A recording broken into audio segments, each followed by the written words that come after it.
Hello fellas, welcome back to a brand new video. I've came down Paul Linford Racing to see, well, let's tell you a little bit about Paul if you haven't seen the channel before. Paul is the man for anything RS500, whether it's road cars, race cars, restorations, parts, selling them, absolutely anything. And this is where it all started for Paul. This is Paul's first ever RS500. Is that right, mate? It is, yeah.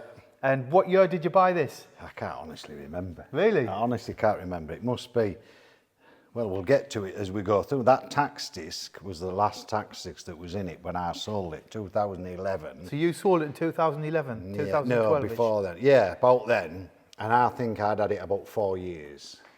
You had this car 4 years? About 4 years. Right. So I would say 15 years ago. I always remember this, it was in the magazines quite a lot, wasn't it? Yeah, it was, And yeah. I also remember it down Croft on track, when it caught fire as well, didn't it, on track? Yeah, it did. Well, the thing with this, I used to, like, so I tracked it, because the thing is, what people won't probably know, when I had this car them years ago, they weren't worth a lot of money. No. I think if I remember, we'll start at the beginning, it's easier. I bought this car with a blown engine in it.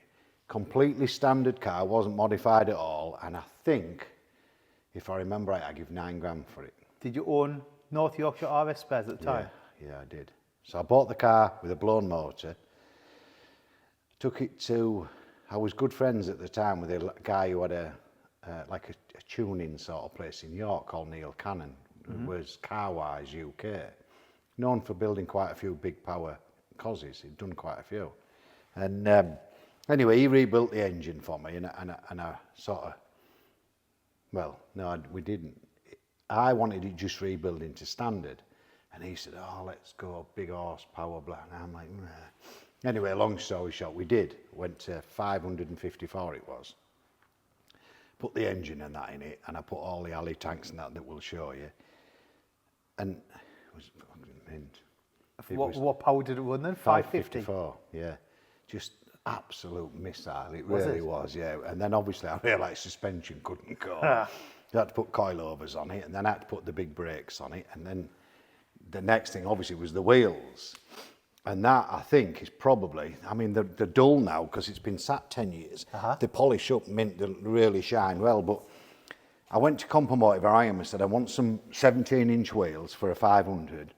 I want them as wide as I can possibly get. I want to put AP 330s behind them, but I don't want to cut the arches. Anyway, I must have messed about for 2 or 3 days with a tape measure, dropping bits of string with a weight on it, so I could work out the maximum width I could get in without cutting arches. And if you look at it, if you stand over there, they fill arches mint. They do, they do. And yet they're not cut out, the arches. And honestly, when I put these wheels on this car, the amount of people who messaged me, it was a passion 4 days. What size wheels are on your car? How much did you cut the arches? Well, I didn't. You must have done. Well, no, I hadn't, no. But everybody wouldn't listen. So everybody started buying these wheels, because I got the first set with the polished rim. Because when you ordered them from Compomotive, the rims were anodized silver. Right. They look crap. Uh-huh. I wanted them polished, and they said, no, we won't sell you them polished because they'll corrode. And then I said, well, I ain't bothered. Well, and they made me sign a thing to say that if they corrode, there's no warranty on them. I said, well, I'll keep them polished. So they sent me this set, put them on. Car just Mint. Just look at that. Absolutely incredible. Everybody wanted these wheels, but everybody was putting 8s on the front and 8.5s on the back. Well, these are 7.5 front and only an 8 on the back. But what we did, we put the 1.5 inch rim on the back. So that's how we got it to look wide, but they aren't particularly a wide wheel. They're only an 8-inch, but they're a 6.5 inch inner and an 1.5 inch outer. The fronts are an inch outer. Right, so it's slightly wider, right. And so the width is on the outer rim, if you know what I mean. This depth. Yeah, but then what was clever was getting the right size tyres. If you look, I mean, that's close, mind, isn't it? Don't cut, don't touch. But them Toyotas, back then, you see, they had a good rim protector on them, look. So I got 2 1.5s on the back, excuse me, 2 1.5s on the back and 2 0.5s on the front. Because of the rim protector, they don't look stretched. No. But the tyres are quite stretched. Now, these were, when you done this car, that's when I had my 3-door, and this is the reason I've got split rims on my car. I couldn't afford the comp-motives at the time, Yeah, they were, so I was an apprentice. I think I was an apprentice at work. I wasn't on good money. So I got the image wheels, which I absolutely love. Yeah. And I've got exactly the same size tyres, but I've butchered all my arches. Yeah. My car at the time when I put the wheels on was probably worth £6,000. Yeah. And the court on the arches here. So you might cringe here, Paul, but I got a big lump hammer, right? Because I was 20 odd years old, and I braid the lip over. And if you look along my quarter, you can see ripples. Yeah, because you've walked Just it. aye. But I was young at the time. Yeah, everybody's done it. Aye, yeah. The amount of 3-doors I've seen where people have just got an angle grinder and cut the lip off and then realise that the outer quarter flaps about like that, and you're like... I would have been better off doing that with mine, but... But even though this was... It wasn't the best 500 out there by a long shot. In fact, the car's actually shows on HPI, but it only shows as condition inspected. So Right. what that means is basically when a car's been put on the register for being a write-off, you can have it removed. So you have the vehicle inspected, and if it's the quality repair or everything's as it should be, they'll remove it off the register. But they don't remove it off the register because it shows as condition inspected. So I don't really see the point in having it taken off, because people can say, well, it's condition inspected. So yeah, it ain't now, but they know it was. Anyway, I did some homework on this car, and I found out that the only reason it was on the register was it was stolen when it was a year old. Which was obviously pretty common back then. Exactly. And they found it about a mile down the road from bloke's house. They'd gone round a corner and lost it and dropped it into a ditch. And they'd smashed the front bumper, the front splitter, broke the grille, broke the headlight, and there's a crease in the wing. And the crease in the wing, I don't know if you'll see it on your camera, you can still see it behind there. It put a little crease in the wing, but obviously because when you put the bumper on, you can't see it. Can't see it. But the guy refused to have the car back. He said he just didn't want it back. So the insurance company had to pay out on it, you see, which legally they do. If a car's under a year old and anything happens to it, legally you can refuse to have it back, and they have to give you your full money back. So he refused to have it back. So the insurance company paid him out. The insurance company then paid to have it repaired because it was such minor damage. But because the insurance company had paid out on it, it legally has to go on the register. So it was on the register, it was stolen and covered. But there was nothing missing on it. They put a bumper on it, headlight. That it? That was it. So All it was. Aye. So it's not really that big of a deal, really, is it? Even though it's on the list. I couldn't care less. Nah. Never bothered me. But on paper, you see, this 500 is the exact 500 nobody wants. And what I mean by that is, it's on the list as condition inspected, so people know it has been a write-off at some point. Even though it was for a bumper and a grille, it has been written off.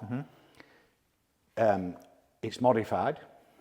Which I personally prefer. I do. I love this car. Aye. But nobody wants them modified anymore. Everybody wants them totally out the box standard. And it hasn't got its original engine in it. Right, so it's got the wrong, it hasn't got the original engine block.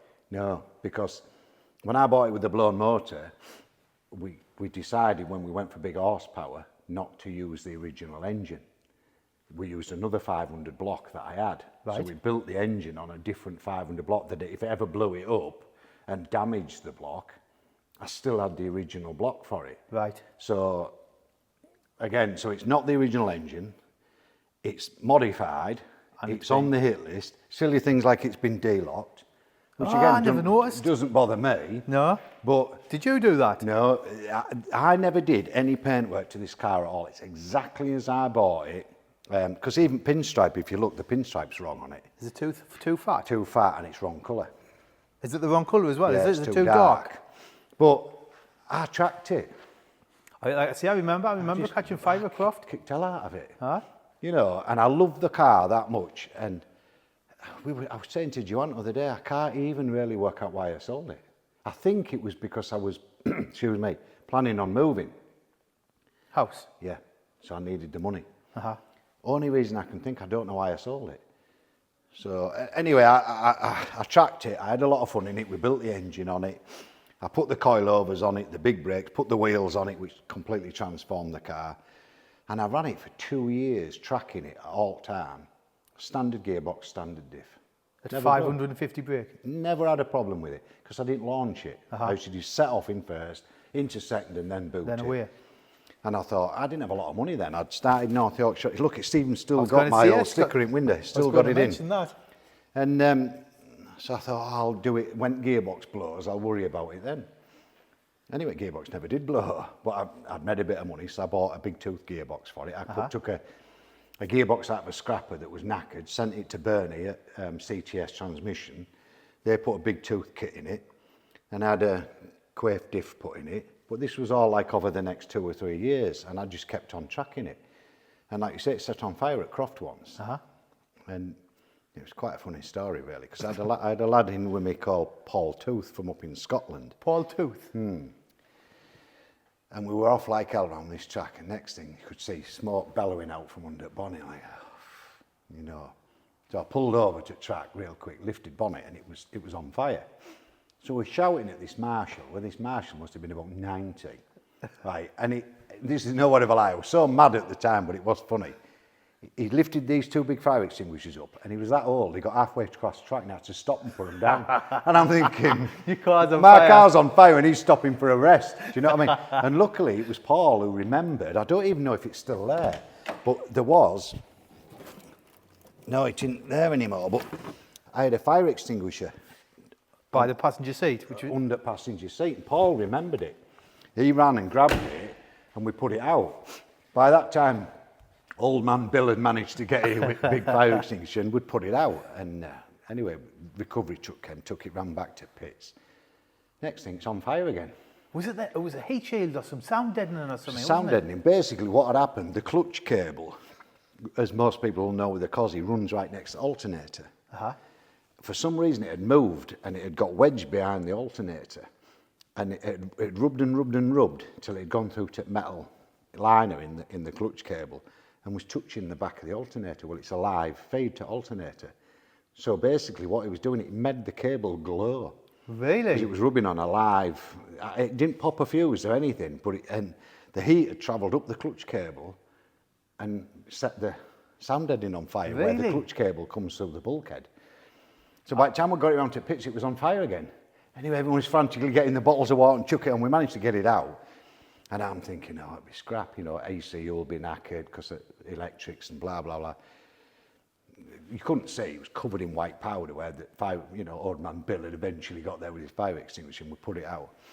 Anyway, I remember bringing it home on trail and I thought, well, I'm not bothered, you know, there was no damage, there was now, you know, you could see it hadn't damaged much, really. So I steam cleaned it off, saw clutch cable, it welded itself to back alternator. So I just got a pry bar, flicked clutch cable off back alternator, turned the ignition on. Really? Just started? Boom. Sparked up, fired. I'm like, get in, you know. And all I did was put a clutch cable on it and a tie wrap to make sure it couldn't do it again. That's all it had done. Really? Yeah, I was really, really lucky. So Really is it, lucky. as you left it, like all these boost gauges and that inside? Exactly. Well, This is how you ran it with these gauges? yeah, it's exactly as I had it. Nothing's been changed on it at all. You did try to buy it back as well, didn't you? But the lad wouldn't sell it. Well, I tried to, but the story with it is, the lad who bought it off me lives in Ireland.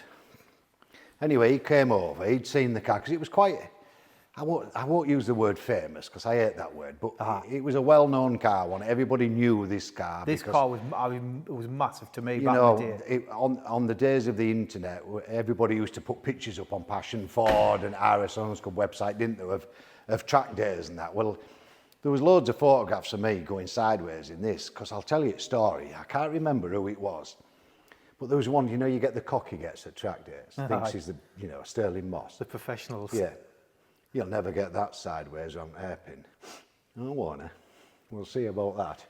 And I remember looking at it thinking, maybe it won't, you know, because that lag on one of these, and I'm thinking, how can I get that on boost? Because I have to get it on boost just as I enter hairpin to get it sideways and come all the way around. Anyway, I thought, right, I'll give it a go.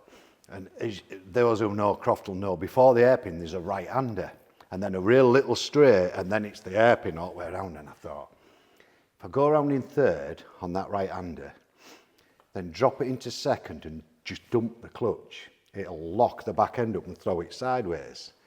And then whack the throttle down.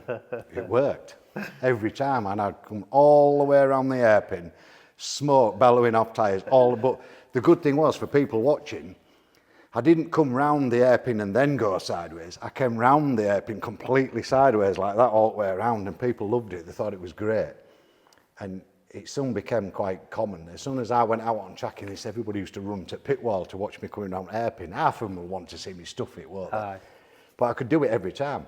Got it off to a fine art. Perfected it. Just third gear, down to second, dump clutch, throw it sideways and heat throttle, and away you went. And I said to that lad, I remember, I wish I could remember who it was.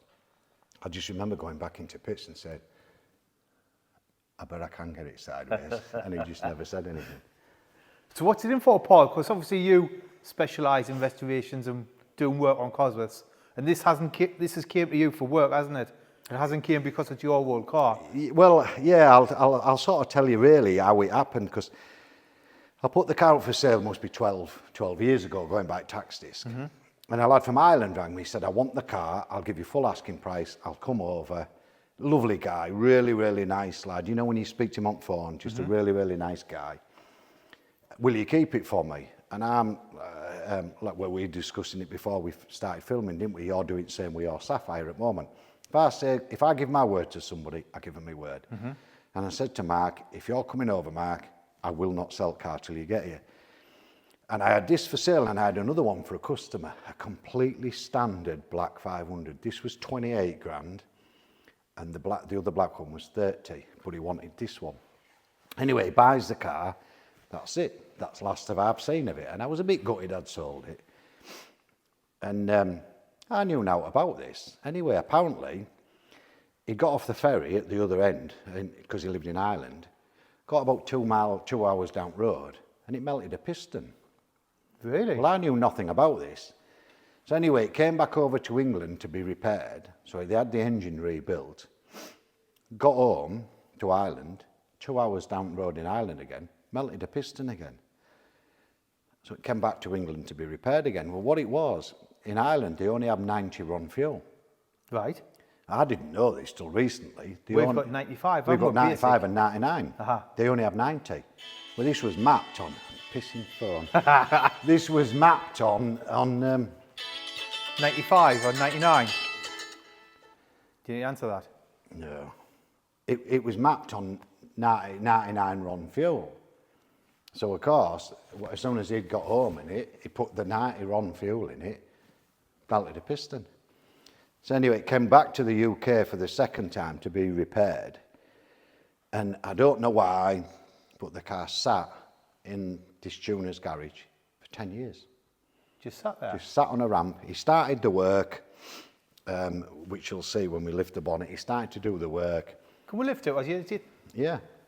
And it just never got done. I don't know why. I'm not saying the tuner did anything wrong or there was a fallout.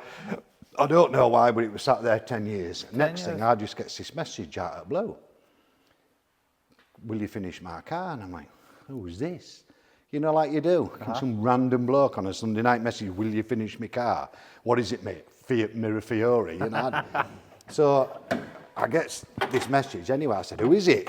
It's Mark. And then he sent a picture of the car. And I'm like, now my old car, you know. I bet you nearly fell off the settee, did you? Yeah. Anyway, he rings me up and he just said, look, will you finish it? I want it done. And then I finds out about it blowing up, and then it had been there for 10 years. And I'm like, he says, so I've never even driven it. God. So he's owned this car for 12 years, yeah. And he's driven it and blew the pistons twice. Twice, yeah. Each time he's drove it, he's melted a piston. And obviously now we know why, because it's the fuel. So anyway, he'd been to this tuner and he'd told this tuner he wanted more horsepower. So this tuner said, well, you know, you want to do it a modern way. No, a 500 should be left as a 500, in my opinion. I'm guessing you're going to mention the turbo, are you? Because you said to me, an RS500 should be on a T4. Sure. And I said, personally, I would keep that turbo. Well, that's going to come off and get thrown near his skip. So if you find the skip, you can have it, because that to me, I'm not some dinosaur. I do understand that these twin scroll modern turbos have got less lag and blah, blah. But I don't know what people have this worry about lag for. No. I've proved you can drive a 500 on track. You don't drop out a boost. Do you know what I mean? You don't. You're dropping down the gears and you're still in boost. So why do they worry about the lag? All it is, as I said to somebody and he laughed, if you can't drive a car with a T4, you can't drive a greasy stick up a pig's. Granted, you have to get used to them, but they're fabulous. They're absolute, and I love that kick on a T4. I bet I've kicked as well. Yeah, mine when 550 brake. Absolutely mint. So they put a tubular manifold on it. They put this. Well, I've put this turbo on that to me is just a waste of time. So I've spoke to Mark. The T4's in the, but everything that was on it when he bought it is still with the car. The T4's in the boots. I'm going to send the turbo to Vince at Turbo Performance, convert the T4 to a roller bearing, so that'll help anyway, because that does make them a little bit less laggy. They pick up quicker when they've got ball bearings in them rather than the standard bearings. We're going to put it on a life ECU. Well, I say we are. I've spoke to Harvey Gibbs, SCS today. I'm going to take the engine out. I'm going to put the turbo on, the manifold on, send it to Harvey. We're going to get the engine put on a dyno, put it on life ECU, because the life ECU, you see, has got knock control on it. So if it starts to pick up detonation because of the fuel, it'll Cut the ignition yeah, or it'll kick something. the ignition, exactly. So to safeguard the engine. So I spoke to Harvey, but the only downside is Harvey's even said to me, Paul, I will not map that car to be 500 odd horsepower, because he says it doesn't matter what ECU you run, it doesn't matter what you do with it, their fuel is not good enough fuel. It's simple as that. It's crap fuel. So he said, really, you sort of 400 and maybe put it on a switch or something so you can flick it to 450 if he just wants to give it a squirt now and again, but he's talking sort of 400. That's all it'll ever be. Could they not do two maps? One for like a 90 yeah, one so and then have a switch. Well, yeah, but then you're into a lot of extra work dyno in it, and it's pointless because he lives in Ireland. So it'll just be mapped correctly for 90. Well, I said to Mark, what he's going to have to do is get a couple of barrels of fuel and ship them over, because Harvey will need to map it on his fuel, you see. On the junky fuel, on the 90 fuel. So is this how you had it then, with all these tanks? Yeah, it's exactly as it had it. Obviously, there was another breather tank there. Sup brace on it. It's all in the boot. It's just been put in the boot of the car. Was it original when you got it? Like Yeah, T4 turbo, absolutely. standard header tanks, Everything was totally standard. I mean, you wouldn't do it today, would you? No. You just wouldn't. I would do some. If I like Cosworth slightly modified personally. I do. Yeah. Set of wheels, coilovers, a bit of more boost. Well, I don't own a road going 5. Well, I do. I've got a rough one that needs restoring, but I don't own a road going nice 500 anymore because, to be quite honest, they bore the pants off me. You drive them standard and they're just... Aye. They do need a bit. Yeah, and they're too valuable. You too worry about them too much. You know, you were joking earlier about my Yank tank there. You know, you buy a car like that, to be honest, will see off any RS500. I don't care what it's chucked. It'll absolutely destroy it. And you buy a car like that for 70 grand, and a standard RS500 is 100 odd grand.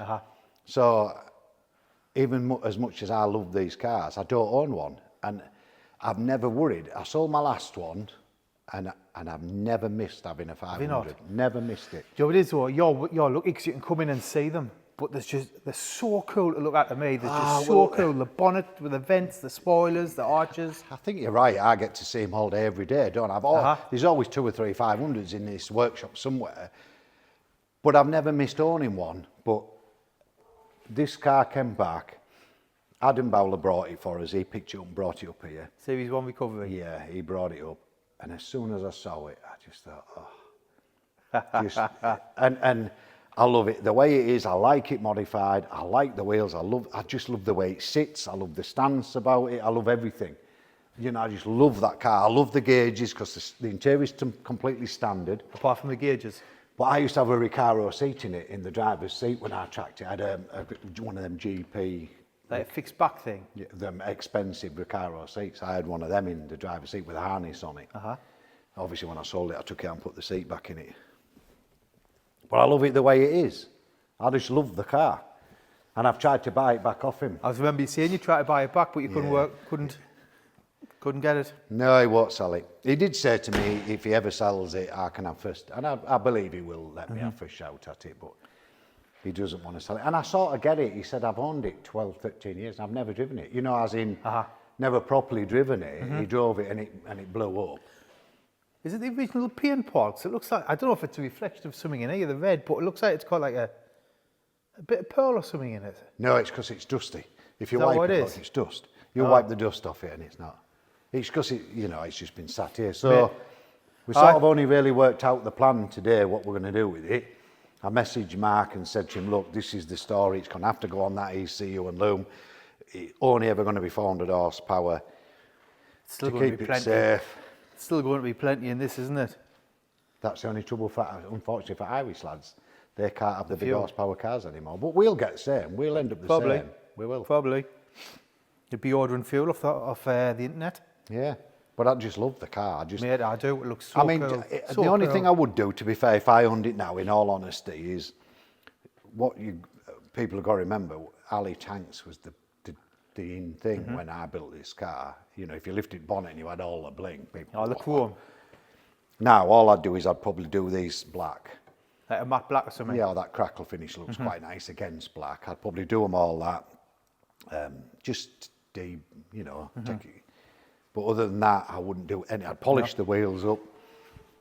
Mate, it's good to see it again. Joanne got upset when she saw it. Did you? Your wife? Yeah, she got upset because she loved the car like I did. But I didn't realise how much I liked it till I saw it again. And I love it. I absolutely love it. And it isn't perfect. It's had paint work in its life. Doors are a bit ripply because where they've de-locked it and they haven't done a perfect job of de-locking it. It's not bad, but it's not perfect. Did you put the reg plates on? Yeah. Because you wouldn't put them on now, but I drove it everywhere on them plates. No, but you would you if you bought it now? Would you put the normal plates back on? No, I'd still. Would you keep them on? Well, I put the black plates on it. I put the black indicators in the front, which a lot of people think it looks crap, but I just like the black. And I put the carbon splitter on it. I never noticed the indicators. Yeah, black. It just looked evil from front, I thought. But I like the black number plates on it. I just love the car. Cool, I mate. love it. I like the badge on the wing as well. I've always wanted one of them badges for my car. Them Tickford badges. I like them. Yeah. I like them. But I'd like to think that one day I'll own it back. And, I'm sure you will. Honestly, if I bought this back, I would never sell it. I'm sure you will. I'm sure you'll own it back one day. Yeah, I love it. I was gutted when he said he wouldn't sell it, if I'm honest. But it's his car, isn't it? But I'm quite pleased, to be fair, that I've had the opportunity to get it back on road. Work on it. Yeah, and I'll get to drive it, won't it, again, before it goes back. And no doubt I'll get a picture of me going sideways on some roundabout somewhere and send it to Mark and say, yeah, it goes all right, Mark. He'll laugh. He's the kind of lad who'll just laugh his head off. You know, he won't be bothered. But yeah, and the thing is, you've shown pictures. Look how mint that interior is. Because when you think this is sat for 10 years, the interior is mint in it. Uncracked dash, seats are mint. They all smell the same inside. Yeah, they do, yeah. They smell nice. I love like the Mark smell. II Escorts, they have an individual smell as well. Yeah, they do. What's in the back then? Just exhaust pieces? That's exhaust, air filter. I don't know what's in that box. There's the strut brace, look. Heat shield and that just sat in there. And there's they got a 200 block for it. That we're going to put it on a 200 block. Oh, right, a 4-wheel drive block. Yeah, but then decided no, put it back on its fat. There's the T4. Look. Blingy that, isn't it? What will you do? Just sandblast that or something? Yeah, because I polished it like an idiot because it was. Did you polish that? I spent hours polishing that damn thing. It's even got a rear strip brace on it. Look. I like to do put all that on. Yeah, I put all that on yet. But it was just an awesome car, and it still is. It's an awesome car. I tell you, even now, if you put this on track, if it was still the same power as it was when I drove it, you'd be hard pushed to catch it. 550 brake. I used to piss off. There was a genuine RS200 at Croft one year. Really? It was a proper rally car, a proper RS200. He couldn't keep up with me. And we was in pit garage, and he came across, he said, what horsepower is that? I said, well, 550. He said, fuck. He says, I was ragging arse out of that RS200 and I couldn't get anywhere near you. And I'm just laughing. I said, well, you won't, like, you know. Because they were, to be fair, I know the handle's superb and that, but it probably only 450. You know. This is still 500 brake in a car that doesn't weigh that much. Yeah. There's no airbags, there's no like impact bars or... And to be quite honest, you know, I don't know what it is with this car. I honestly don't, and this is honest truth. I've driven loads of 500s over years with coilovers on, big brakes on and that, and I've never ever driven one that drove as nice as this. Really? It just drives me. Turned in perfect. I don't know what it was, mate. It just drove absolutely. But yet you could drive it on the road normal, and it was nice to drive. You know, you get whining on gearbox, got on your nerves a bit after a while, and because it's the big tooth box, so it whines. Was it straight cut? Yeah, it sounds like it's knackered. Like you know, if I go right down seafront at Scarborough, people will be looking at you, you know, thinking, that gearbox is knackered in that. You can hear it. But I liked it. And obviously the 80s radio, wasting your time trying to turn. Oh, the original radio. Because you know, you can't hear nothing on them apart from crackle. What's that on the Lachlan, Paul, on the key? Oh, that white thing?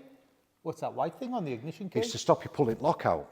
Is it a safety thing? A typical 80s anti-theft thing. It stops, you know, they used to put a slide hammer in lock and pull lock out. Stops you pulling lock out. Right. Cool, isn't it? I've never seen that before. It's always had that on. When I bought it, it was that what was on it.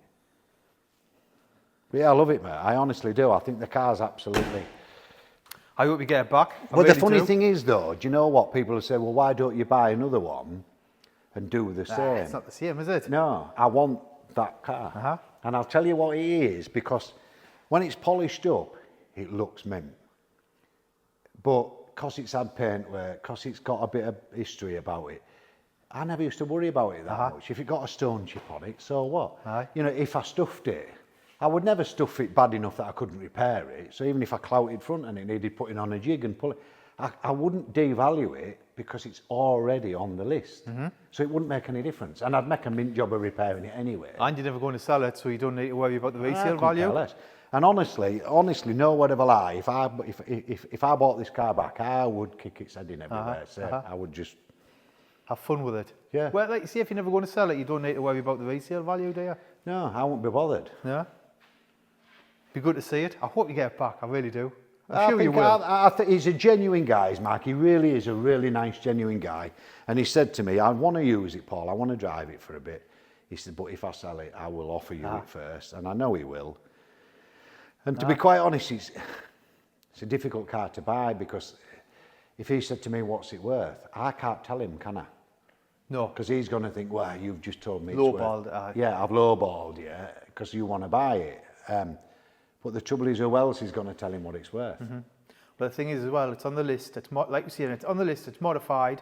I told him big, that. So this is the problem. If people ring me now for a 500, I tell them the things to look for are original engine, so it's matching numbers, standard, and obviously HPI clear. So this, in theory, is an entry-level RS500. This is the 3 boxes you want ticked. This has got none of them. So in theory, this is a very, very, like you say, low value entry-level 500. And at the moment, it needs 10 grand spending on it. At least. So what do you value at? Once you sold at Silverstone auctions with 20-odd thousand mile clock for 91 grand with fees. Did it? When was that? Last weekend. Really? Yeah, Silverstone Classic. Cheap. I don't know why it went so cheap, that car. Did it sell? Yeah. Go on. So realistically, that makes this 50 grand. And it does, on paper. Realistically, if he said if somebody else rang me about this car and it wasn't my old car and said, I've been chanced to buy 500, it's on it list, it's blah, blah, blah, blah, what's it worth? I'd say it's 50 grand. 50 grand. You know, and needs work doing on it. But the locks, there's just so many little things. Like personally, I'll put door locks back in. Yeah, I would. I think I'd drill them out and put locks back in. Even if they didn't bloody work, I'd put them so they look like them. That's it. You wouldn't have to paint it, would you? Do you think? No, I'd get them in without painting. Just drill it. Yeah. Step it up with drill sizes. But saying that, I would just say to Mark, it's your car. You've got to put a price on it, and I would probably, in theory, pay more than I would actually value the car at, because it means something to me, this car. Mate, it's such a cool thing. Such a cool thing. Iconic to me. It's an iconic car to me. Well, when I put a post on Facebook saying my old car has come home and that, the amount of people, I remember that car, I remember that car. It's quite a well-known 500, It is really. Right, that's it, fellas. Thanks for watching. If you want to see the progress of this car as it goes to, I mean, where's it going next, mate? You take the engine out next? We'll take the engine out, then take it to Harvey's, get the turbo and everything sorted. So yeah, but what I'll do is put it on my YouTube channel. I was going to say, Paul's got a YouTube channel where you can watch him do all kinds of work on all kinds of Cosworths, and cars up for sale as well, mate. Yeah, you we put a lot of cars up, yeah. I'll leave a link to Paul's YouTube channel in the description of this video, and if Paul comments, I'll pin the comment so you can find his channel that way as well. But yet again, mate, thanks for having us down. You're welcome. Good to see you again. And I think Paul mentioned that and come back when the car's up and running. And we'll take it out on the road maybe, if it's all right with the owner. Yeah, we'll take it for a blast. Mark will be fine with it, I'm sure. But yeah, again, fellas, thanks for watching. Thanks to Paul for having us down. And I'll catch you on the next video. Cheers.